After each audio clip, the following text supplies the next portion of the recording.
声玄黄天尊。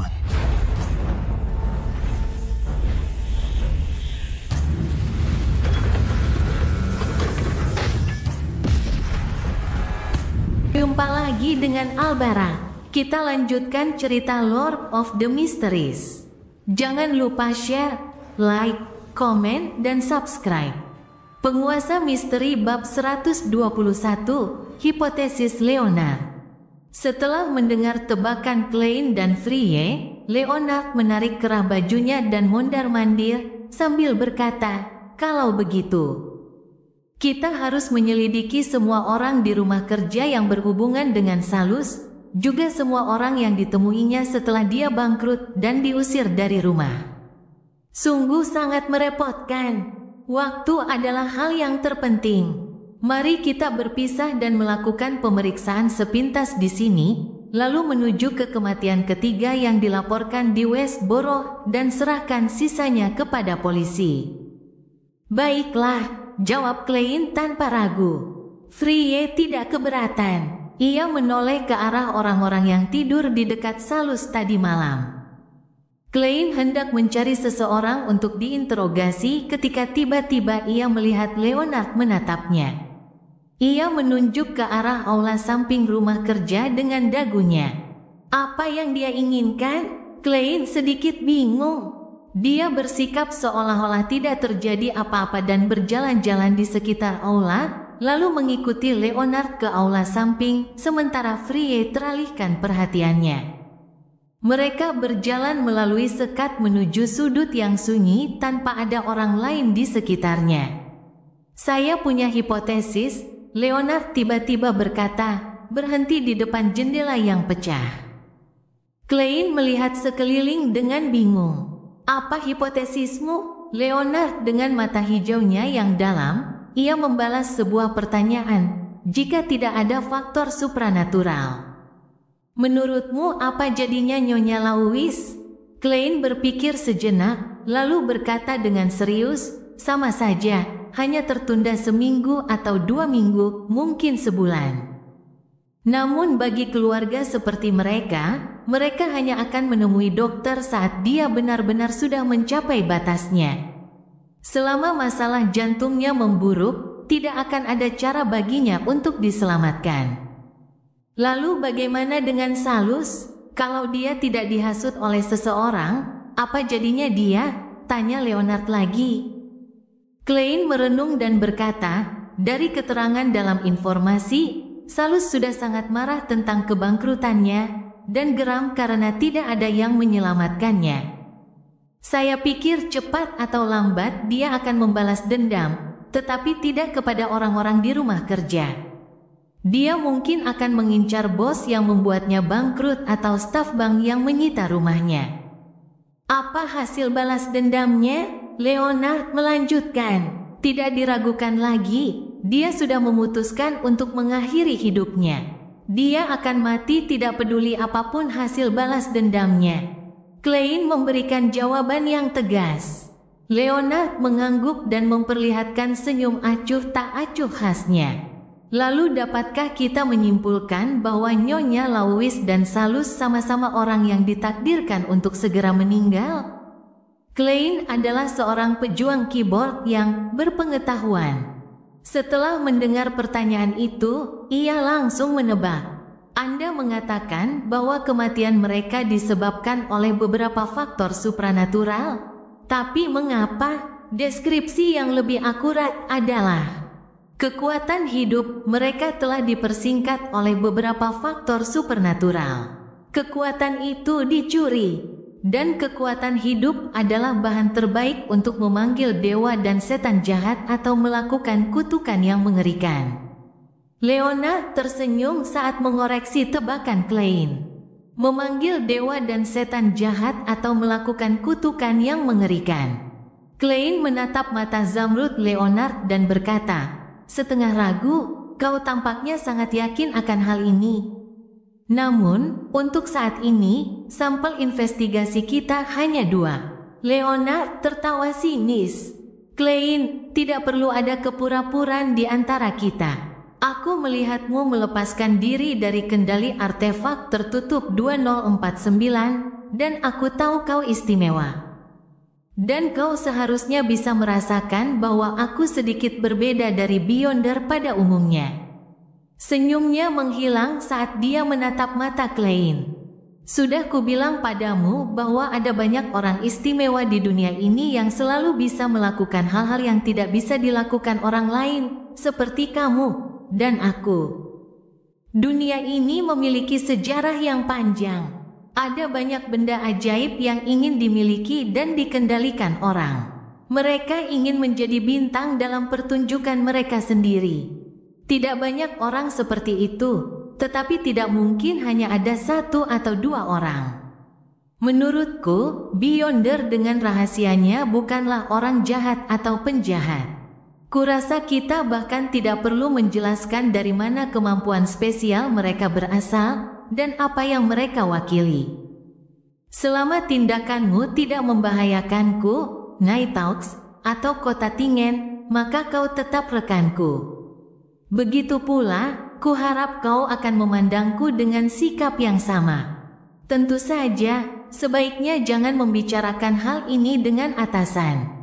Orang-orang tua itu kuno dan konservatif, selalu berpikir bahwa orang-orang spesial seperti kita pasti akan kehilangan kendali, pasti merasakan tarikan dan godaan para dewa atau iblis jahat. Namun, aku punya lebih banyak rahasia daripada yang dapat kau bayangkan. Klein berpikir dalam hati. Ia berkata terus terang, aku punya perasaan yang sama denganmu. Aku hanya akan melihat tindakan dan motifmu dan tidak peduli seberapa istimewanya dirimu. Aku juga akan berusaha untuk tidak menyelidiki rahasiamu. Setelah mengatakan ini, dia menambahkan dalam hatinya, tidak, sebenarnya aku keberatan dan sangat penasaran, tetapi aku menahannya untuk saat ini. Leonard merasa bahwa dia adalah bintang pertunjukan. Pertemuan seperti apa yang dia alami dan benda ajaib seperti apa yang dia miliki. Leonard membuka kancing kemejanya dan mengangguk sambil tertawa. Saya senang kita memiliki pemahaman ini. Dalam novel laga, ini disebut pertemuan dua tokoh utama. Roda sejarah pun mulai bergerak. Sungguh tak tahu malu, Klein tersenyum sinis. Dia tahu bahwa ungkapan roda sejarah mulai berputar berasal dari Kaisar Roselle. Leonard melangkah cepat, mata hijaunya berbinar saat dia melengkungkan sudut mulutnya. Baiklah, aku akan jujur. Aku cukup yakin bahwa para korban kematian ini akan meninggal dalam 3 bulan ke depan, tetapi kematian mereka telah dimajukan ke 2 minggu terakhir oleh seseorang melalui beberapa cara. Motif pihak lain seharusnya adalah memanggil dewa atau setan jahat, atau melakukan kutukan mengerikan dalam skala besar. Mudah bagi pelaku untuk menyembunyikan pembunuhannya, mengingat korbannya sudah menunjukkan tanda-tanda bahwa mereka akan segera mati. Ini tidak akan menarik perhatian Departemen Kepolisian, atau diganggu oleh Nighthawks, Mandated Punishers, atau Machinery Heavy Mine selama fase persiapan pelaku. Klein bergumam pada dirinya sendiri dan menganalisis proses berpikir pelaku. Leonard tersenyum dan setuju, benar sekali. Jika 3 orang yang sehat dan normal tiba-tiba meninggal, itu pasti akan menarik perhatian dan memicu penyelidikan. Lalu bagaimana kita akan menemukan altar yang digunakan untuk ritual tersebut? Terlepas dari apakah pelakunya ingin memanggil dewa jahat, iblis, atau melakukan kutukan yang mengerikan. Ia akan membutuhkan altar pengorbanan, sebuah ritual. Kekuatan hidup yang dipanen juga harus disimpan di tempat yang sama. Klein memilih untuk percaya pada Leonard karena ia tidak memiliki petunjuk lain dan tidak dapat membuat kesimpulan lain. Tidak ada salahnya mencoba. Leonard tertawa dan berkata, Klein, bukankah itu termasuk ranah profesionalmu? Tidak bisakah kau bayangkan apa yang terjadi di sekitar altar seperti itu? Tanpa menunggu Klein menjawab, Leonard menjelaskan. Aura kematian yang pekat dengan altar di tengahnya. Tidak akan ada makhluk hidup lain selain orang yang memimpin ritual dalam radius 10 meter. Suhu di sekitarnya akan setidaknya 5 derajat lebih rendah dari suhu rata-rata, dengan angin dingin yang bertiup melewatinya terus-menerus. Dan kekuatan hidup Nyonya Lauis yang dicuri dan yang lainnya akan tetap berada di dalam altar, disegel oleh dinding spiritualitas. Setelah mengatakan itu, dia menatap Klein dan menggoda. Saya pikir kamu bisa menebak kira-kira di mana altar dengan kualitas berikut akan berada. Klein sedikit mengernyit dan menjawab dengan serius, asalkan di dalam kota Tingen. Selain itu, aku butuh tempat yang tenang di mana aku tidak akan diganggu. Rumahku, misalnya. Aku juga butuh barang-barang pribadi Nyonya Lauis dan yang lainnya. Jantung Klein juga berdebar kencang. Ia merasa Leonard terlalu berpengetahuan dalam ilmu hitam. Tidak masalah, Leonard tertawa. Tiba-tiba dia melangkah melewati Klein dan berjalan menuju aula tanpa mengatakan apapun lagi. Pria itu memang punya gaya yang unik. Klein mengumpat dalam hatinya dan mengikutinya. Ketika Leonard mendapati Frie sedang serius mencatat, ia berkata dengan nada serius, "Saya punya hipotesis dan berharap Klein akan mencobanya." "Hipotesis apa?" tanya Frie, tampak dingin. "Aku akan memberitahu kalian jika ada hasilnya. Aku tidak ingin ditertawakan oleh Rosanne dan yang lainnya." Leonard memberikan alasan yang aneh dan mengalihkan topik pembicaraan. Frie tidak bertanya lebih jauh. Ia bertindak sesuai instruksi dan mengambil barang-barang pribadi Salus dan Nyonya Lauis dari kantor polisi terdekat, lalu menemui rekan-rekannya di rumah Klein. "Tunggu di ruang tamu dan jangan biarkan siapapun menggangguku." Klein mengeluarkan arloji sakunya dan melihat waktu. Sekarang sudah sekitar pukul 6. Melissa mungkin akan kembali kapan saja. Kau bisa percaya pada kami. Leonard berkacak pinggang dan mondar-mandir di ruang tamu. Frie duduk diam di sofa. Apakah Leonard menderita ADHD? Klein cemberut dan pergi ke kamarnya di lantai 2. Ia mengunci pintu dan menyegel ruangan itu dengan dinding spiritualitas. Setelah itu, ia mendirikan altar dan memohon bantuan Sang Dewi untuk menghilangkan gangguan apapun. Kemudian, Klein menuliskan pernyataan ramalan di selembar kertas. Posisi altar. Dia memberikan pernyataan menyeluruh untuk mencegah dirinya kehilangan informasi apapun. Sambil mengambil kertas dan barang-barang milik korban, Klein berbaring di tempat tidurnya. Pertama-tama ia mengingat adegan yang digambarkan Leonard, lalu membacakan pernyataan itu 7 kali dalam hati. Pertama, dia tidak mencoba menggunakan dunia kabut karena Leonard yang aneh dan misterius itu ada di bawah. Siapa tahu dia akan menyadari sesuatu yang aneh tentang ritual itu. Kedua, ramuan peramalnya akan segera dicerna sepenuhnya. Kemungkinan besar bantuan ritual itu cukup untuk keberhasilan ramalannya. Klein hanya akan mempertimbangkan untuk mencari kesempatan memasuki dunia kabut jika dia tidak mendapatkan hasil.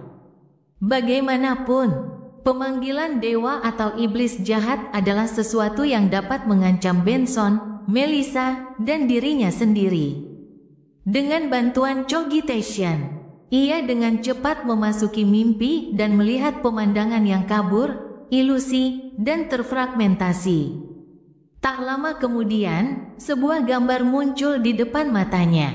Rumah itu berlantai 2, berwarna biru keabu-abuan, bermandikan cahaya matahari terbenam.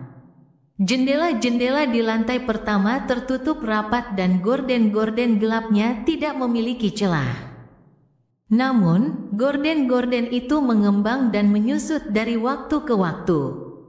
Tanah di sekitar rumah berwarna coklat tua, tetapi tidak ada yang tumbuh di sana. Taman di sekitar rumah tampak tertutup bayangan, bobrok, dan gelap.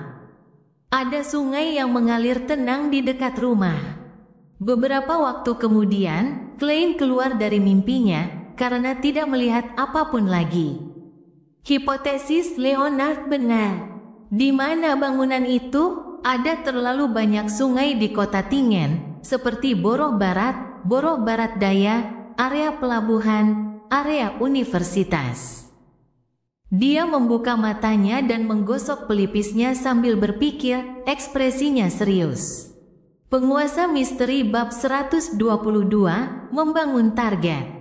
2 Daffodil Street. Di dalam ruang tamu yang dicat dengan kilauan senja, Klein berdiri di depan jendela Oril sambil memberitahu Frye dan Leonard.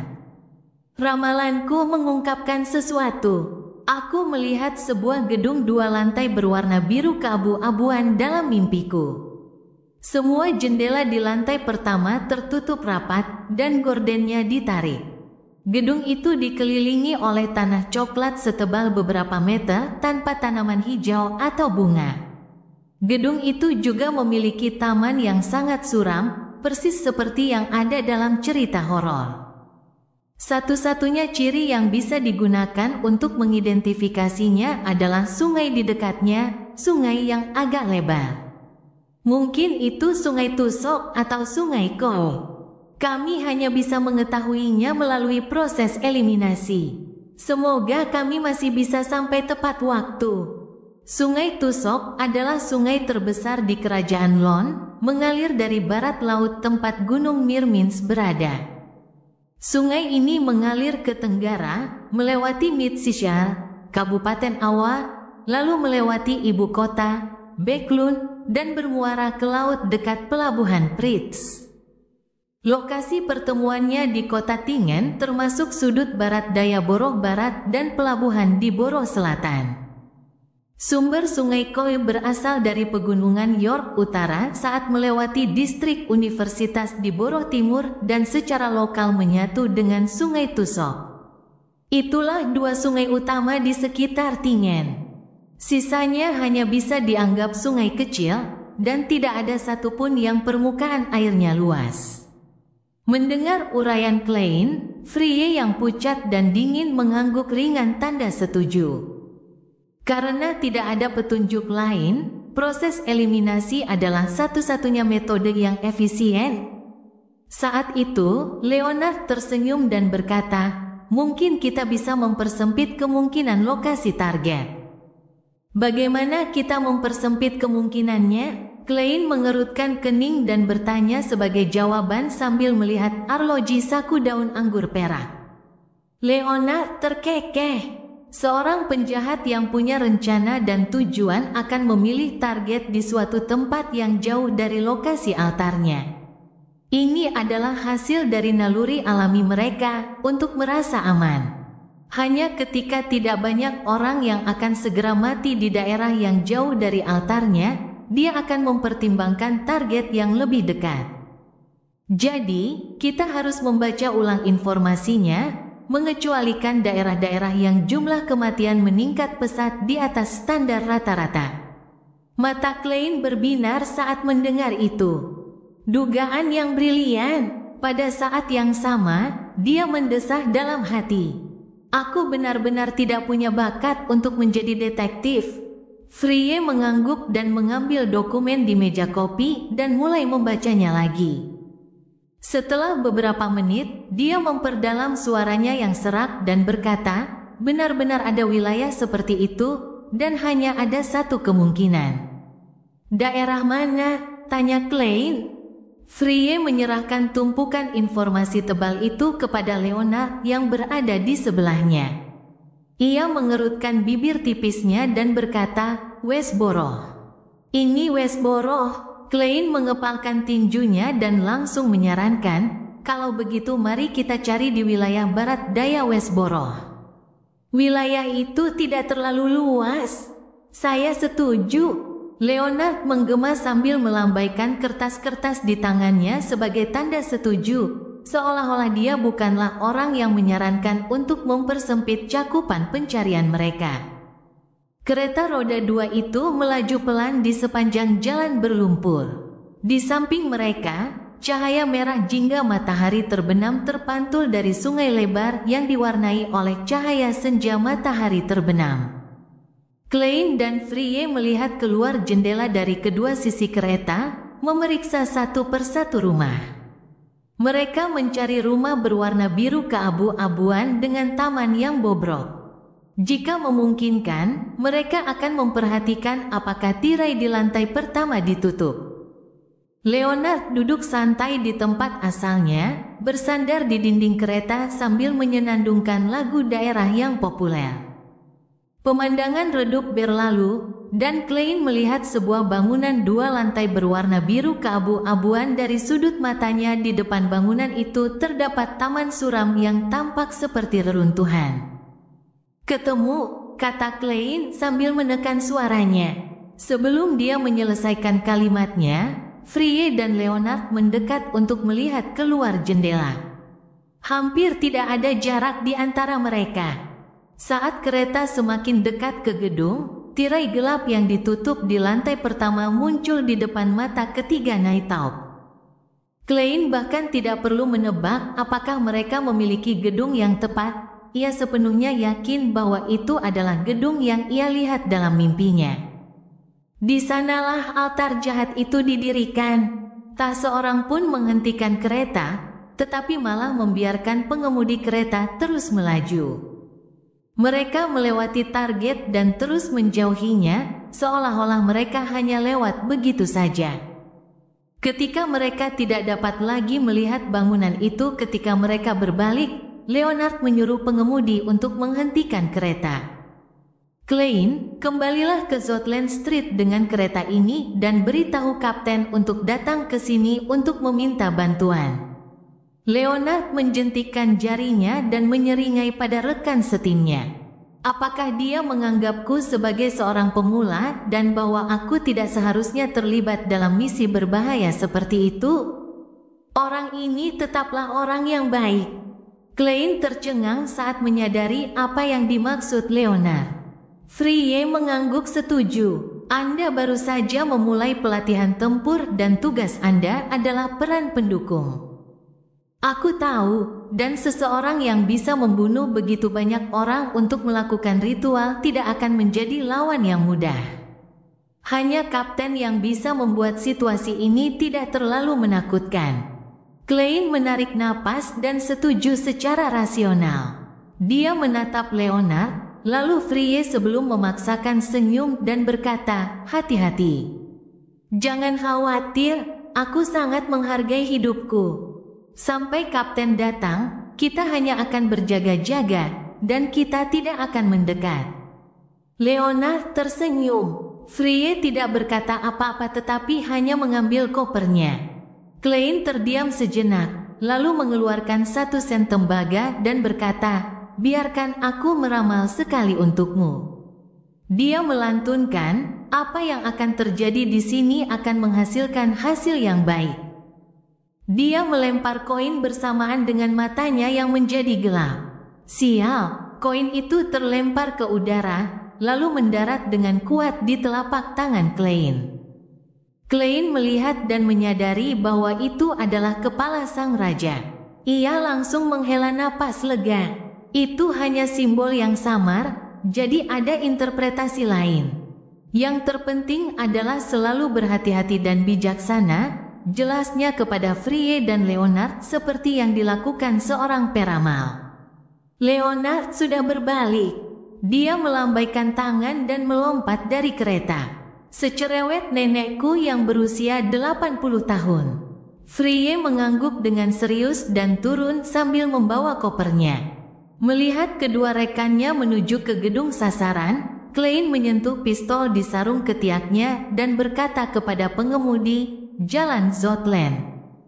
Pengemudi yang disewa per jam tidak berkeberatan tetapi membiarkan kuda-kuda itu melanjutkan perjalanan. Jalan Zotland 36. Ketika Klein memasuki perusahaan keamanan Blackton, Rosanne, Nyonya Oriana, dan yang lainnya sudah pulang kerja.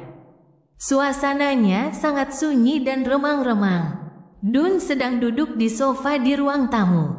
Lampu gas tidak menyala, dan ia tampak menyatu dengan kegelapan dengan jaket hitamnya. Menemukan petunjuk, Klein, yang sedang mencari kapten, terkejut mendengar suara berat Dun. Klein segera berbalik dan menatap mata abu-abu Dun sambil berkata, "Ya, kami." Ia segera menceritakan kepadanya tentang hipotesis berani Leonard, konfirmasinya melalui ramalan, dan penemuan rumah berikutnya. Mengenai kepercayaan diri Leonard dan keunikan yang dibahas Leonard, hal itu tidak penting dan jelas tidak layak disebutkan. Dun menyela dari waktu ke waktu. Ketika pengarahan berakhir, dia tiba-tiba berdiri dan berjalan menuju pintu. Saat dia hampir menuruni tangga, dia berbalik dan berkata, "Aku hampir lupa, kamu tetap di sini untuk berjaga-jaga kalau ada keadaan darurat di sini." "Baiklah," Klein mengangguk dengan sungguh-sungguh. Pada saat itu, selain Kenley yang bertugas menjaga gerbang Canis, para Nighthawk lainnya sedang sibuk di lapangan. Dun Smith berlari menuruni beberapa anak tangga dan tiba-tiba berhenti.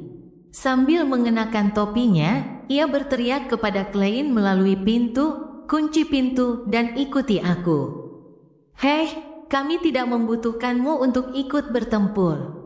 Pertama, kau bisa merasakan suasananya, dan kedua, kami mungkin memerlukan bantuan sihir ritual selama pencarian atau pemeriksaan terakhir. Ingat, sampai semuanya selesai, kau harus berada setidaknya 50 meter jauhnya. Kau tidak boleh mendekati gedung itu." Klein tertegun dan mengangguk dengan tegas. "Baiklah." Matahari terbenam di bawah cakrawala, dan arus sungai Tusok berubah menjadi menakutkan dan gelap. Awan gelap menutupi bulan merah tua, membuat bangunan 2 lantai berwarna biru keabu-abuan itu tampak seperti monster yang bersembunyi dalam bayangan. Taman di depan gedung itu sangat sunyi. Seolah-olah tidak ada serangga atau makhluk hidup lain di sana.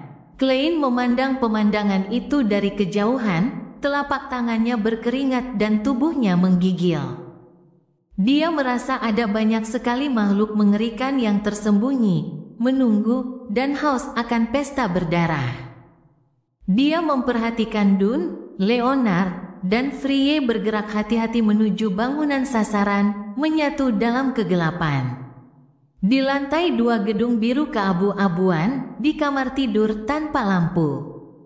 Seorang gadis muda yang lembut dan manis dengan wajah bulat duduk di depan meja riasnya, memperhatikan wajahnya dengan saksama setelah rutinitas perawatan kulit rumit yang baru saja diselesaikannya. Ada cermin perak di sebelah tangan kanannya, permukaannya kasar, hampir tidak dapat memantulkan sosok seseorang. Tiba-tiba aliran darah merembes keluar dari cermin. Ekspresi Trissy yang lembut dan manis tiba-tiba berubah serius. Dia berdiri, berjalan ke jendela, dan memandang keluar dalam diam. Penguasa Misteri Bab 123, Pertempuran Beyonder.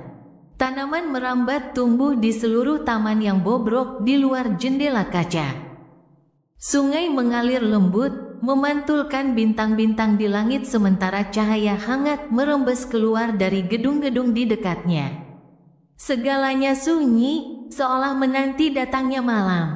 Trissy, yang memiliki fitur wajah biasa saja yang membuatnya tampak sangat cantik, menarik kembali pandangannya dan berjalan cepat menuju rak pakaian untuk mengambil jubah hitam panjang yang dilengkapi kerudung. Dia segera mengenakan jubahnya, mengencangkan kancing dan ikat pinggang sebelum menarik tudung ke atas kepalanya, mengubah dirinya menjadi seorang asasin. Trissy mengangkat tangan kanannya dan mengusap wajahnya, yang langsung membuat penampilannya di balik tudung menjadi kabur. Tepat setelah itu, dia mengambil segenggam bubuk berkilau dari kantung tersembunyi di dekat pinggangnya dan menaburkannya ke seluruh tubuhnya sambil membaca mantra. Sosok Trissy mulai menghilang sedikit demi sedikit, garis besarnya lenyap bagaikan goresan pensil yang dihapus oleh penghapus. Dia diam-diam meninggalkan kamar tidur setelah menyelesaikan mantra penyembunyiannya. Dia pindah ke kamar seberang dan kemudian membuka jendela tanpa kisi-kisi. Dengan lompatan ringan, Tracy berdiri di ambang jendela dan melihat hamparan rumput di belakang gedung. Ia melihat pagar baja yang tampaknya telah menyatu dengan malam. Di sana, ia melihat korps kolektor Frye yang diam-diam berjalan melewati pagar. Dia menarik napas dalam-dalam dan berkibar seperti bulu, melangkah ke lapangan rumput tanpa suara. Frye, yang mengenakan jaket anti angin hitam, dengan hati-hati mengamati keadaan sekelilingnya dengan pistol khusus di tangannya, mencari roh-roh pendendam atau roh-roh jahat yang mungkin muncul. Dia bisa melihat entitas seperti itu secara langsung. Tracy mendekati Frye tanpa suara, berjalan di belakangnya. Tidak diketahui kapan belati yang diolesi cat hitam muncul di tangannya. Aduh, dia menyerang dengan cepat, menusukkan belati ke punggung bawah Frye. Tetapi pada saat ini, pemandangan di depannya hancur berkeping-keping, seolah semuanya hanyalah ilusi. Tracy menyadari bahwa dia masih berdiri di ambang jendela, masih memandang ke lapangan rumput dan pagar baja. Kecuali kali ini, bukan hanya korps kolektor Frye yang berdiri di luar pagar. Ada juga Leonard Mitchell yang membidik langsung ke ambang jendela, begitu pula Dunn Smith. Kapten Nighthawks itu membungkuk sambil menekan glabelanya, matanya terpejam saat riak-riak tak berbentuk menyebar keluar darinya. Pupil mata Tracy mengecil. Ia menyadari bahwa semua yang terjadi hanyalah mimpi. Ia tertidur tanpa ia sadari. Ledakan, ledakan, ledakan. Leonard dan Frye melepaskan 3 tembakan, secara akurat mengenai sasaran tak kasat mata yang masih terbangun dari lamunannya. Retakan, sosok Tracy mulai muncul, mula-mula retak, lalu hancur total menjadi pecahan-pecahan cermin perak kasar. Di dalam gedung, Tracy, yang telah menggunakan mantra substitusi, berbalik untuk melarikan diri. Dia mengikuti koridor dan tangga, berlari kencang sampai ke lantai pertama. Wus, angin dingin yang menyeramkan bertiup di lantai pertama, angin yang dapat membekukan seseorang. Sosok-sosok yang tak berbentuk dan transparan mondar-mandir dengan lesu di setiap sudut gedung dalam keadaan linglung. Tracy, yang telah kehilangan kerahasiaannya, merasakan suhu tubuhnya turun setiap kali ia melewati roh-roh. Ia tak dapat lagi menahan rasa menggigilnya saat ia akhirnya mencapai altar pengorbanan. Altarnya berupa meja bundar, dengan patung dewa yang diukir dari tulang ditempatkan di tengahnya. Patung ini ukurannya kira-kira sebesar kepala pria dewasa, hanya ada sedikit matanya, tetapi sosok itu adalah seorang wanita cantik. Rambutnya memanjang dari kepala hingga tumitnya, setiap helainya bening dan tebal, seolah-olah merupakan ular atau tentakel berbisa.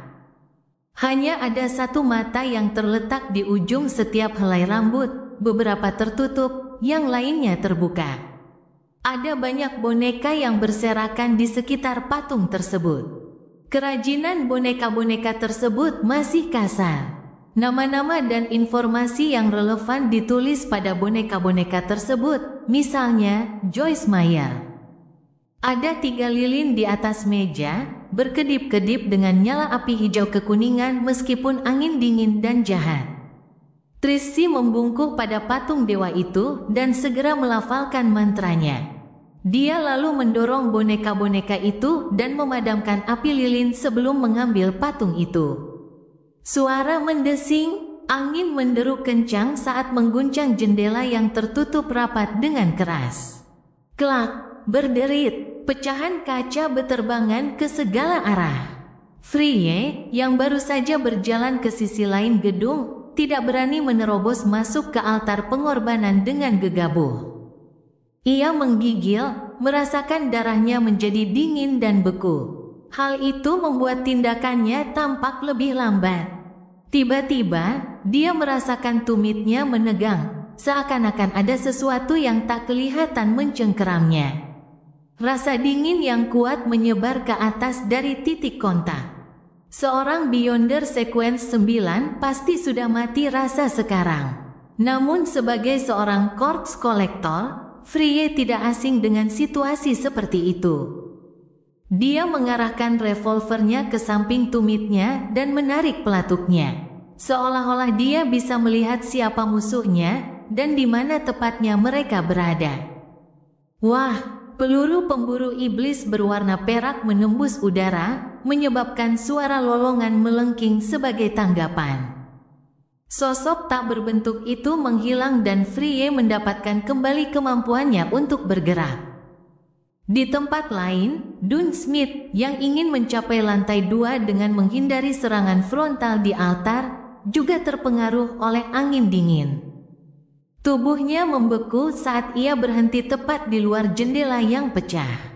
Wus, tirai di balik jendela tiba-tiba terangkat dan menelan Dun, seolah-olah ada monster yang baru saja membuka mulutnya untuk melahap mangsanya. Tirai itu melilit kepala Dun, seolah-olah telah dipenuhi kehidupan. Wajah Dun mulai terlihat melalui kain yang menyempit itu. Dun, yang hampir mati lemas, menghentakkan kedua kakinya ke bawah. Ia meluruskan lututnya dan memutar pinggangnya, melonggarkan cengkeraman tirai dengan kekuatan kasarnya saja. Dia mencengkeram ujung tirai yang melilit kepalanya dengan tangan kirinya dan menariknya menjauh sebelum melemparkannya ke tanah. Wah, dia melepaskan tembakan ke arah separuh tirai lainnya di belakang jendela, menghentikannya dari mencoba menyerangnya lagi. Tirai itu langsung berhenti ketika cairan merah tua keluar darinya. Suara mendesing di lapangan. Leonard Mitchell tengah membacakan puisinya dan juga diterpa angin dingin yang menyeramkan disertai sensasi kematian yang hebat. Giginya gemeretak, membuatnya sulit untuk mengucapkan puisinya. Gulma-gulma yang berantakan di taman tiba-tiba tumbuh memanjang, melilit tumitnya. Sebuah bayangan hitam menerjang ke arahnya bersama angin kencang. Leonard, yang tubuhnya telah kaku, gagal menembak tepat waktu. Ia hanya bisa menarik bahunya ke belakang dan mengangkat lengannya. Buk, bayangan hitam itu menghantam lengan bawahnya, duri-duri di tubuhnya menusuk kulitnya. Itu adalah bunga merah cerah yang cantik, asal-usulnya tidak diketahui. Dengan kesakitan, Leonard melemparkan bunga yang diwarnai dengan darahnya. Bang! Dia melepaskan tembakan ke arah tanaman merambat itu, menyebabkan cairan merah tua keluar. Ketuk, ketuk, ketuk. Leonard mempercepat langkahnya dan menyerang ke arah jendela yang pecah di lantai pertama tempat altar berada di belakangnya. Tanaman merambat itu tiba-tiba mencabut diri dari tempatnya berdiri sebelumnya, seolah bersembunyi dari sesuatu yang tak kelihatan. Tracy memanfaatkan kekacauan yang terjadi akibat penghancuran altar dan ritual gantung untuk menyembunyikan dirinya sekali lagi. Dia berhasil mengelabui Spirit Visions milik Nighthawks dan lolos dari serangan penjepit sebelum menuju ke suatu tempat di belakang ketiga Nighthawks. Dia mengulurkan tangan kanannya, yang langsung menyebabkan angin dingin berhembus. Angin itu membawa bunga yang diwarnai dengan darah Leonard langsung ke telapak tangannya. Tracy tidak berhenti. Sambil memegang bunga, ia dengan cekatan berjalan melewati pagar baja dan melarikan diri ke arah sungai Tusok. Leonard, yang baru saja memasuki tingkat pertama, tiba-tiba menoleh, seolah sedang mendengarkan sesuatu. Ekspresinya berubah. Dia dengan panik menarik lengan bajunya dan melihat luka yang disebabkan oleh bunga itu. Dengan kondisinya, luka itu sudah berhenti berdarah. Hanya tersisa sedikit bengkak merah. Ekspresi Leonard menjadi muram. Dia mencubit jari telunjuk kirinya dan mencabut kukunya. Wajahnya mengerut kesakitan, tetapi dia tidak berhenti. Sambil melafalkan sesuatu dalam hati, dia mengiris luka yang membeku itu dengan kuku jarinya. Ketika kuku jarinya diwarnai dengan darah merah gelapnya, dia mencabut beberapa helai rambut dari kulit kepalanya dan melilitkan kuku jarinya dengan rambutnya. Di samping sungai tusok, Tracy memperlambat langkahnya. Ia mengarahkan pandangannya ke bunga di tangannya. Dia tengah melantunkan sesuatu ketika sebuah bola api hitam ilusif tiba-tiba muncul di telapak tangannya. Api menyelimuti bunga itu dan membakarnya menjadi abu. Setelah menyelesaikan ini, Tracy melompat ke sungai dan menenggelamkan dirinya. Pada saat yang sama, Leonard melempar kuku berlumuran darah yang terbungkus rambutnya ke sudut. Dia melihatnya terbakar dan mengeluarkan bau busuk. Kuku dan rambut menghilang dengan cepat, hanya menyisakan sedikit debu. Leonard menghela napas lega. Ia memasuki lantai pertama melalui jendela dan berkata kepada Dunn dan Frye yang sedang menghancurkan altar, target telah melarikan diri. Tapi tidak apa-apa, tujuan utama kita adalah menghentikan ritual itu. Dunn mendesah dan memandangi boneka-boneka di atas meja. Dia sangat berhati-hati dan sangat kuat. Dia merasakan kita mendekatinya lebih dulu. Kalau tidak, dia seharusnya paling tidak menjadi Beyonder Sequence 7. Beri Klein sinyal, minta dia untuk datang. Melalui interaksi singkat dalam mimpinya, ia telah menentukan bahwa musuhnya adalah perempuan. Penguasa misteri bab 124 menyelesaikan pekerjaan. Klein bersembunyi di balik bayangan bangunan yang jaraknya puluhan meter dari bangunan target. Dia mendengar suara tembakan samar-samar dan deru angin kencang. Jika musuh berlari ke arahku, haruskah aku mencabut senjataku atau berpura-pura tidak melihatnya? Pikirnya sambil menggigil karena keringat dingin. Beyonder yang bisa, melalui berbagai cara, memotong hidup orang lain jelas bukan Beyonder Sequence 9 atau Sequence 8. Mereka jelas bukan seseorang yang bisa dilawan oleh seorang sihir seperti dia secara langsung. Bahkan jika dia mengorbankan dirinya sendiri, dia mungkin tidak bisa memperlambat targetnya cukup lama agar Dunn dan Leonard bisa mengejarnya. Beruntunglah Dewi Malam, sang nyonya bencana, tampaknya mendengar doa pengawalnya yang setia. Tak seorang pun berlari ke arah tempat Klein bersembunyi. Setelah beberapa menit, ia mendengar suara lagu merdu yang berasal dari gedung sasaran. Sambil memiringkan telinganya ke samping agar dapat mendengar dengan lebih baik, Klein memastikan bahwa itu adalah lagu daerah populer yang selalu disenandungkan Leonard Mitchell. Lagu itu penuh dengan kata-kata kasar.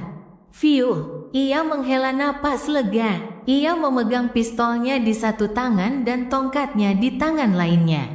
Ia kemudian berjalan keluar dari bayang-bayang menuju gedung target.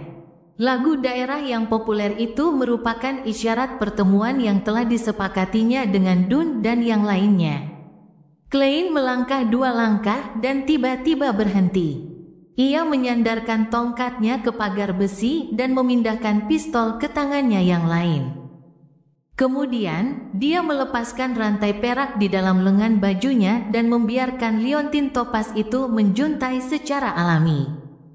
Klein menunggu hingga topas itu stabil dan segera menutup matanya serta memasuki kondisi kontemplasi. Ia membacakan pernyataan ramalan, nyanyian tadi hanyalah ilusi. Nyanyian tadi hanyalah ilusi. Setelah mengulanginya 7 kali, ia membuka matanya dan melihat liontin itu berputar berlawanan arah jarum jam. Itu bukan ilusi. Klein menyingkirkan bandulnya, meraih tongkatnya, dan segera mendekati gerbang logam berbentuk lengkung yang mengarah ke gedung target. Ia kemudian menyerahkan tongkat hitam itu ke tangan kanannya dan memegangnya dengan revolver. Ia mengulurkan tangannya untuk menyentuh pagar, berniat untuk mendorongnya hingga terbuka, tetapi tiba-tiba ia merasakan hawa dingin yang menusuk. Seolah-olah seseorang telah menuangkan seember es ke lehernya tanpa peringatan. Klein mendesis dan menarik tangannya ke belakang, giginya terkatup. Di sini seperti musim dingin. Di bawah cahaya bintang yang redup dan lampu jalan yang jauh, dia melihat ke taman di balik pagar besi. Dia melihat dahan-dahan yang layu, bunga-bunga yang berguguran, dan daun-daun yang tertutup embun beku putih di tanah coklat. Menakjubkan, Klein terkagum-kagum dalam benaknya. Ia menekuk jari-jarinya dan mengetuk gelabelanya untuk mengaktifkan spirit vision-nya. Dia mengembalikan tongkatnya yang bertatahkan perak ke tangan kirinya dan mendorongnya ke pagar untuk membuka gerbang yang tertutup. Gerbang itu berderit dan dia melewatinya secara menyamping. Dia melangkah ke jalan setapak batu yang mengarah langsung ke bangunan berwarna biru keabu-abuan. Di kedua sisi jalan setapak terdapat tanaman-tanaman yang meliuk-liuk yang tampak menyerupai hantu dalam kegelapan. Adegan itu mengingatkan Klein pada berbagai cerita horor dan film paranormal. Tanpa sadar, ia memperlambat napasnya dan berjalan lebih cepat. Namun, setelah beberapa langkah, seseorang tiba-tiba menepuk bahu kirinya. Badung, badung! Jantung Klein berdebar kencang, lalu mulai berdebar cepat. Dia mengangkat tangan kanannya, mengarahkan revolvernya, dan perlahan berbalik untuk melihat. Dalam cahaya redup, ia melihat dahan pohon tipis yang hampir roboh. Ini yang kita sebut menakut-nakuti diri sendiri. Klein menggerakkan sudut bibirnya, mengayunkan tongkatnya, dan menjatuhkan dahan pohon itu.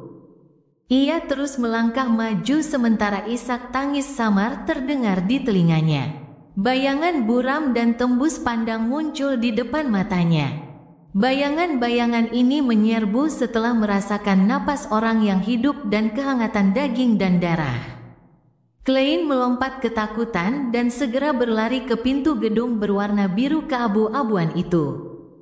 Inikah yang dimaksud Kapten dengan merasakan suasananya? Jauh lebih menakutkan daripada terakhir kali aku menolong Sir de Wayfield. Kebencian dari roh yang terluka itu lebih kaku daripada bayangan. Dia tidak mengambil inisiatif untuk menyerang saat itu. Pikirnya sambil berjalan menuju altar di tengah ruang tamu. Itu adalah meja bundar yang penuh dengan boneka-boneka yang dibuat dengan kasar. 3 lilin yang tidak menyala berdiri di tengah-tengah boneka-boneka itu. Dunsmith berdiri tepat di depan altar dengan punggung menghadap Klein. Ia mengambil satu persatu boneka dan mengamatinya. Pengumpul mayat Frye melihat bayangan-bayangan yang mengambang dan mengulurkan tangannya untuk mencoba menghibur mereka, tetapi yang dilakukannya hanyalah melewati mereka tanpa daya. Bayangan-bayangan itu tidak menyerangnya, seolah-olah mengenalinya sebagai salah satu dari mereka. Ketika Leonard Mitchell menyadari kedatangan Klein, dia mengubah nada suaranya, menjadi lebih lembut tetapi menawan. Pagi yang tenang tanpa suara, tenang agar sesuai dengan kesedihan yang lebih tenang. Dan hanya melalui daun yang layu, buah kastanye yang jatuh ke tanah satu. Dalam pembacaan puisi yang menenangkan, Klein seakan-akan melihat sebuah danau jernih yang memantulkan cahaya bulan dan bulan merah tua yang tergantung tenang, tinggi di langit. Bayangan-bayangan yang gelisah itu menjadi tenang dan berhenti mengejar napas hangat para Nighthawk yang hidup di antara mereka. Dun meletakkan boneka di tangannya, berbalik, dan berkata kepada Klein, "Ini adalah upacara untuk kutukan yang mengerikan. Beruntung kita sudah menghancurkannya.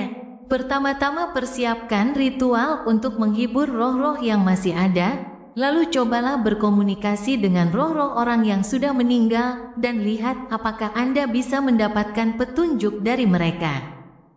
Klein, yang menyadari bahwa dirinya tidak lagi menjadi beban, segera membusungkan dadanya dan berkata, "Ya, Kapten." Dia mencapai altar dalam beberapa langkah dan mengulurkan tangannya untuk menyapu boneka-boneka dari meja bundar. Pada saat itu, dia memperhatikan dari sudut matanya bahwa setiap boneka memiliki nama dan pesan yang sesuai. "Kapten, apakah Anda menemukan seseorang yang Anda kenal?" tanya Klein sambil lalu. Kemudian, dia melirik Dun yang sedang menatapnya. Keduanya terdiam. "Aku benar-benar konyol. Buat apa aku menanyakan pertanyaan yang menguji ingatan Kapten?" Klein hampir menutupi wajahnya dan mendesah.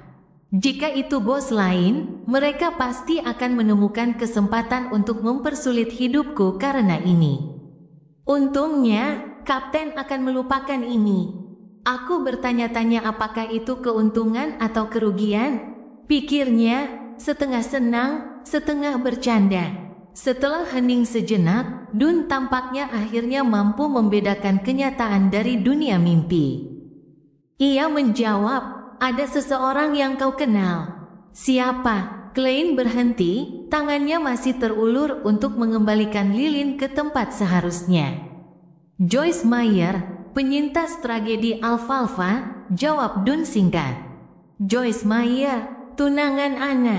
Klein tiba-tiba teringat Salus di rumah kerja. Dia tampaknya telah dihasut dan disesatkan oleh seseorang, menyebabkan dia melampiaskan amarahnya dan melakukan pembakaran. Klein menarik tangan kanannya dan berkata dengan suara berat, "Penghasut Tris, dia menggunakan nyawa yang terenggut sebagai pengorbanan. Dengan maksud mengutuk semua korban tragedi Alfalfa, karena dia tidak tahu siapa yang mengungkap keterlibatannya dan mengajukan laporan polisi.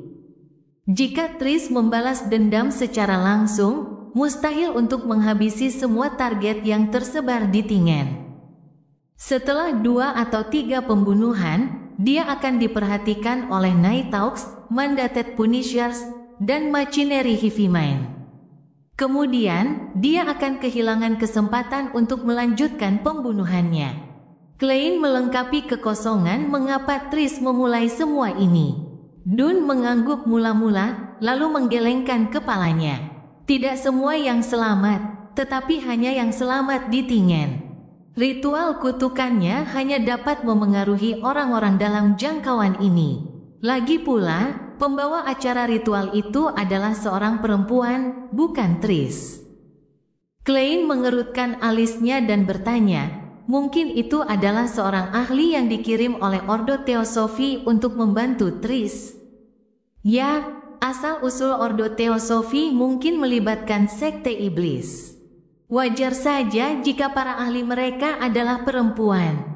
Dun tersenyum dan berkata dengan suaranya yang dalam, "Saya setuju dengan penilaianmu. Meskipun kita hanya bertemu wanita itu dan bukan Tris, ada beberapa dugaan yang bisa kita buat. Misalnya, wanita itu dan Tris tidak tinggal bersama. Atau, Tris sedang mencari orang-orang yang akan segera meninggal." Klein tidak mengatakan apa-apa lagi.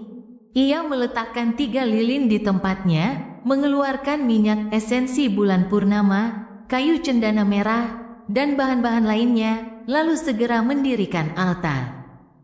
Setelah menggunakan belati perak untuk membuat dinding yang tertutup rapat, ia mulai berdoa kepada Dewi Malam, sang Dewi Ketenangan dan Keheningan. Ia berdoa agar bayangan di dalam dan di luar rumah akan tenang sepenuhnya. Sayangnya, dalam upaya selanjutnya untuk berkomunikasi dengan arwah orang mati, Klein hanya dapat melihat sedikit dari apa yang telah dilihat arwah tersebut sebelum kematian mereka. Tidak ada petunjuk yang berguna. Setelah menenangkan bayang-bayang agar tertidur dengan tenang di malam yang gelap, dia mengakhiri upacara dan menyingkirkan dinding spiritual. Dia kemudian menggelengkan kepalanya dan berkata kepada yang lain, respons dari ritual yang terganggu tersebut menyebabkan kerusakan parah dan sisa-sisa gambaran Hosti pun hilang. Dun tidak terkejut. Dia menunjuk ke arah tangga dan berkata, "Mari kita lihat-lihat di lantai 2 dan coba lagi." "Baiklah, Klein, Leonard," dan Frie mengangguk setuju. Ketiga Night Hawk menaiki tangga ke lantai 2 dan berpisah untuk mencari di setiap ruangan. Akhirnya, mereka bertemu di sebuah kamar tidur yang dipenuhi aroma samar. Mereka melihat gaun-gaun berantakan tergeletak di sana-sini dan kotak-kotak terbuka. Dun mengambil sebuah kotak dari meja rias dan menciumnya sebelum bertanya, apakah ini kosmetik? Tepatnya, produk-produk itu adalah produk perawatan kulit. Sejak zaman Kaisar Roselle, produk-produk itu tidak disamakan dengan istilah umum, Leonard menjelaskan sambil tersenyum. Kapten, sebagai seorang pria sejati, ada beberapa hal yang harus Anda ketahui. Klein tidak bergabung dalam diskusi mereka, tetapi mengarahkan pandangannya ke cermin di meja rias. Ada retakan yang jelas pada cermin, dan ada pecahan-pecahan pada karpet di bawahnya. Beyond the Beyonder pergi dengan tergesa-gesa. Dia tidak menghancurkannya sepenuhnya, katanya tiba-tiba dengan suara berat. Mungkin aku bisa mencobanya. Saya serahkan pada Anda, jawab Dun penuh percaya diri. Klein segera mengambil lilin-lilin dari lantai pertama dan menyalakannya di depan cermin yang pecah. Di bawah cahaya lilin yang redup dan berkedip-kedip, dia mengeluarkan barang-barang seperti esensi bulan purnama untuk membuat dinding spiritualitas. Setelah Klein menyiapkan semuanya, dia berdiri di depan cermin yang memantulkan cahaya dari ketiga lilin dan melantunkan mantra dalam bahasa Hermes. Saya berdoa untuk kekuatan malam yang gelap. Saya berdoa memohon kekuatan misteri. Saya berdoa memohon rahmat kasih sayang Dewi. Saya berdoa agar cermin itu mengalami perbaikan sementara. Saya berdoa agar cermin itu memperlihatkan kepada setiap orang bahwa cermin itu memantulkan bulan yang telah berlalu. Saat mantra dibacakan, angin kencang tiba-tiba menderu dalam dinding spiritual. Pecahan-pecahan cermin itu berterbangan di tanah dan kembali ke tempat asalnya. Cermin yang penuh retakan itu tiba-tiba beriak dengan cahaya suram. Klein mengusap tangannya dan sosok manusia tiba-tiba muncul di bingkai. Namun, sosok itu bukanlah Klein. Gadis muda itu tampak lembut dan manis dengan wajah bulat. Mungkin karena cerminnya pecah atau mungkin karena efek samping dari ritual yang terganggu yang juga memengaruhi lantai 2. Fitur wajahnya kabur dan penampilannya yang sebenarnya tidak begitu jelas. Tetapi meski begitu, Klein mendapati orang itu luar biasa familiar. Penguasa misteri bab 125, ide berani. Ketika dihadapkan dengan rasa keakraban yang aneh, Beyonder Sequence 9 lainnya mungkin akan berusaha sekuat tenaga untuk mengingat atau bahkan mengabaikan dan melupakannya. Namun, seorang sir berbeda. Klein segera mengakhiri ritual dan menghilangkan dinding spiritualitas. Ia mengambil selembar kertas dan menulis pernyataan di atasnya, sumber rasa keakraban. Setelah itu, ia duduk di tepi tempat tidur di kamar itu dan membaca doa itu dalam hati sambil memegang selembar kertas. 7 kali kemudian, pupil matanya menjadi lebih gelap. Ia tertidur dengan bantuan cogitation dan mulai berbicara dengan spiritualitasnya sendiri. Di tengah dunia yang kabur dan berliku-liku, Klein melihat sebuah kereta. Ia melihat seorang wanita muda mengenakan gaun abu-abu panjang. Wanita ini berambut hitam halus, wajahnya agak bulat. Sikapnya lembut dan menyenangkan, tetapi tubuhnya menggigil tidak wajar. Gambar itu berkedip dan sekali lagi, Klein melihat wanita muda nan cantik ini di pasar bawah tanah. Dia sedang berjongkok dan berbicara dengan seseorang. Mimpi itu cepat surut dan Klein terbangun, memahami mengapa gambaran yang dilihatnya di cermin begitu familiar. Dia pernah bertemu orang ini sebelumnya, pertama kali di Daffodil Street di distrik dekat Iron Cross Street. Kapten dan yang lainnya mengejar instigator Tris malam itu. Pasti ada hubungannya. Klein berpikir beberapa detik, lalu menyiapkan ritual itu sekali lagi. Dia meminta bantuan Dewi untuk membuat sketsa potret musuh dalam ingatannya. Dun dan yang lainnya telah menunggu dengan tenang, tanpa mengganggu Klein secara tidak perlu. Baru setelah dia selesai membuat sketsa, mereka berkerumun dan memeriksa potret itu. "Kau pernah bertemu dengannya sebelumnya?" tanya Dun. Klein mengangguk sedikit dan menjawab dengan sederhana, "Ya, aku melihatnya di halte kereta umum di Daffodil Street pada malam saat kau mengejar instigator. Itu di distrik dekat Iron Cross Street. Kalau begitu, ada kemungkinan besar dia adalah musuh tadi. Mitra sang instigator." Dun mengangguk sambil berpikir. Leonard tiba-tiba menimpali. "Tidakkah ada di antara kalian yang merasa potret ini sangat familiar? Dia sangat mirip dengan instigator Tris." Klein membeku, lalu segera mengalihkan pandangannya ke potret itu lagi dan mempelajarinya dengan saksama. "Ya, mereka memang sangat mirip. Wajah bulat, mata sipit, sikap lembut." Semakin dia melihat potret itu, semakin dia merasa bahwa apa yang dikatakan Leonard masuk akal. Perbedaan terbesarnya adalah bahwa instigator Tris memiliki fitur biasa sementara wanita muda itu bisa dianggap cantik. Klein mengangkat kepalanya dan menatap Leonard, menyadari bahwa dia memberi isyarat sesuatu kepadanya dengan mengangkat alisnya. "Apa maksudnya?" Klein bingung. Dun Smith menebak, dia bisa jadi saudara perempuan sang penghasut. Mungkin seperti saudara laki-lakinya, dia bergabung dengan Ordo Theosophi atau sekte iblis. Leonard mendesah setelah menyadari betapa buruknya Klein dalam membaca pikirannya. Dia berkata dengan nada serius, "Aku punya ide yang berani." "Ide apa?" tanya Dun. Leonard menjelaskan dengan singkat, "Saya pikir orang ini adalah instigator Tris."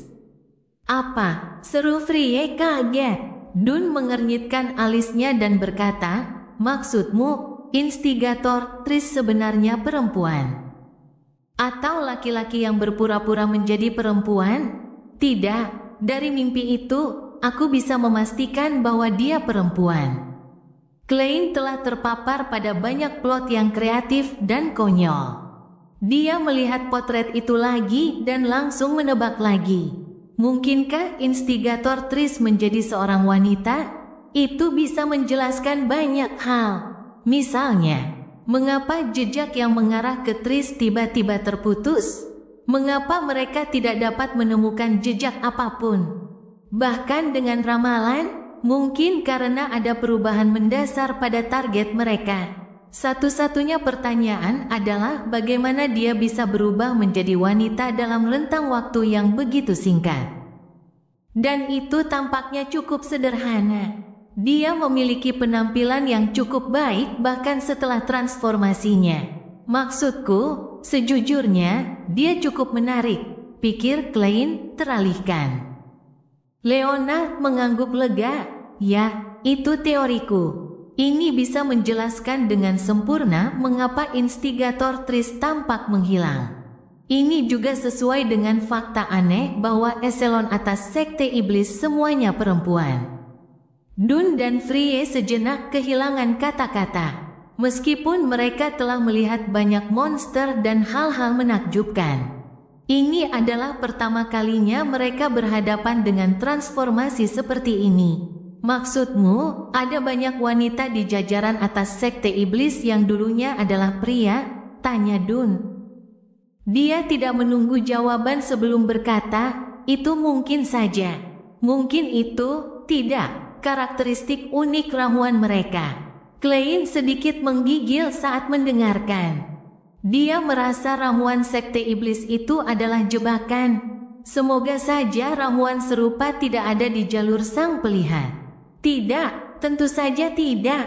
Itu adalah jalur sang iblis. Bahkan nama ramuannya terdengar salah. Tapi aku masih belum tahu apa urutan satu yang sesuai dengan sang pelihat. Klein tanpa sadar mulai berdoa kepada sang dewi. Bisakah ramuan melakukan hal seperti itu? Frye bertanya dengan sedikit tidak percaya. Leonard tertawa dan mengangkat tangannya. Bahkan ramuan dengan urutan menengah hingga rendah dapat menyebabkan perubahan yang tak terbayangkan. Bagaimanapun, semuanya berasal dari Sang Pencipta. Dun menoleh ke arah Klein. Coba tebak di mana target akan muncul selanjutnya. Baiklah, Klein berjalan ke tumpukan gaun dan memilih satu dengan perasaan campur aduk. Ia membentangkannya di atas karpet. Ia memegang tongkatnya di atas gaun itu dan mengingat ciri-ciri dan informasi yang relevan dari target. Ia kemudian mulai membaca dalam hatinya. Tris, tidak, keberadaan Tris di mana Tris? 7 kali kemudian, pupil mata Klein berubah dari coklat menjadi hitam. Angin mulai bertiup di sekelilingnya. Tangan kirinya melepaskan tongkatnya, membiarkan tongkat hitam itu bergoyang. Meskipun berguncang, tongkat itu tidak jatuh. Tongkat itu berdiri tegak di posisi semula. Ada gangguan, kata Klein dengan nada dalam. Intervensi menyiratkan bahwa asumsi kita benar. Wanita tadi kemungkinan besar adalah instigator Tris, bukan Tris. Melihat ini, Dun mengangguk tanpa jelas. Mereka sesuai dengan reputasi sekte iblis yang telah aktif sejak zaman terakhir. Karena Tris telah berubah menjadi Tris, Dun menyimpulkan bahwa dia bukan bagian dari Ordo Teosofi, melainkan sekte iblis wanita. Sambil mengamati sekelilingnya, Dun mendesah dan berkata, kita bisa mencarinya melalui berbagai cara, seperti dari mana pakaian ini berasal atau pemilik rumah ini. Kita juga bisa meminta kantor polisi untuk berpatroli di stasiun kereta dan dermaga. Kita mungkin bisa mendapatkan beberapa petunjuk seperti itu, tetapi Tris pasti punya cukup waktu untuk meninggalkan Tingen. Ya, aku akan mencobanya lagi di atas kabut abu-abu saat aku kembali ke rumah. Klein berhati-hati terhadap orang-orang seperti Tris yang ingin melancarkan pembantaian atas kemauannya sendiri. Dia ingin sekali menemukannya dan mengeksekusinya di tempat. Leonard, pergilah ke kantor polisi dan kumpulkan sekelompok orang untuk membereskan semuanya di sini. Klein, kau bisa kembali dan beristirahat sekarang. Dun mengusap pelipisnya dan berhenti sejenak. Ia berkata kepada Klein, sebagian untuk mengujinya dan juga untuk mengajarinya. Bagaimana kau akan menangani misi malam ini? Anggap saja aku, Leonard, dan Frye adalah satu-satunya anggota di timmu. Klein mengerutkan alisnya dan berpikir selama lebih dari 10 detik. Pertama-tama aku akan menggunakan ramalan untuk memastikan apakah ritual itu akan segera berlaku. Jika jawabannya tidak, maka aku akan tetap mengamati dan tidak mendekat. Kemudian aku akan memberitahu kantor polisi untuk mengerahkan personel di sekitar area tersebut, serta mengumpulkan setidaknya 5 meriam untuk membombardir seluruh gedung hingga tempat persembunyian Tris rata dengan tanah. Dia bisa saja diledakkan sampai mati di dalam gedung, atau mencoba melarikan diri di tengah tembakan meriam. Ini akan membuatnya mudah terekspos. Sampai saat itu, aku akan menempatkanmu dan yang lainnya di tempat yang berbeda. Ia semakin bersemangat saat melanjutkan. Ia merasa bahwa idenya sederhana dan efektif, barbar dan tegas. Itu sangat aman dan sangat tepat. Dun, Leonard, dan Frye tercengang. Mereka tidak mengatakan apapun untuk waktu yang lama. Kapten, bukankah itu ide yang bagus? Jantung Klein yang bersemangat berdebar kencang saat melihat mereka tidak bereaksi. Dun terdiam beberapa detik sebelum berkata, tidak, itu ide yang bagus. Namun, premisnya adalah kita harus memastikan bahwa penghancuran altar secara paksa tidak akan menghasilkan hasil yang lebih buruk. Sebagai Night Hawks lama, kita terbiasa mengandalkan diri sendiri, kekuatan kita sebagai Beyonder, dan senjata dalam segala situasi. Kita tidak terbiasa membiarkan orang normal bersentuhan dengan kejadian supernatural. Baiklah, aku selalu menjadi penggemar berat pemboman senjata api. Klein menambahkan dalam hatinya. Klein dan Leonard berjalan ke stasiun kereta sekitar 500 meter jauhnya sebelum mereka melihatnya. Setelah menunggu beberapa saat, mereka kembali ke Iron Cross Street.